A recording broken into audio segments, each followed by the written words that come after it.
August 8వ తారీఖు పౌర్ణమి శుక్రవారము శ్రవణ నక్షత్రము చాలా విశేషమైనటువంటి రోజు.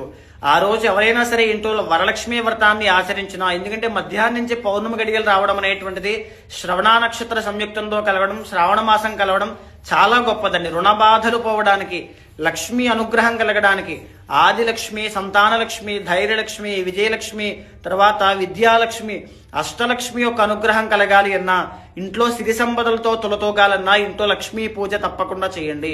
వరలక్ష్మి వ్రతం అయిన తరువాత అయినా సరే సత్యనారాయణ వ్రతం చేసుకోవాలని ఉద్దేశం ఉన్న వాళ్ళు సత్యనారాయణ వ్రతం చేయండి. ఇంకొకటి ఏమిటి అంటే మహాలక్ష్మీదేవి యొక్క హోమం ఇంట్లో నిర్వహించిన, కమలాత్మికాదేవి యొక్క హోమం చేసిన, కనకధారా స్తోత్రాన్ని ఇంట్లో పఠించిన అద్భుతమైనటువంటి రిజల్ట్స్ కనబడతాయి. రుణ బాధలన్నీ కూడా తగ్గుతాయి. ఆ రోజు ప్రత్యేకించి అందరి కోసము కూడా మన పీఠంలో లక్ష్మీ కుబేర సహిత కమలాత్మిక యాగము అనేటువంటి నిర్వహించడం జరుగుతోంది. ఎలాంటి రుసుము ఏమీ ఉండదు. మన ఇన్స్టాగ్రామ్లో లైవ్ అనేటువంటిది పెట్టడం జరుగుతుంది.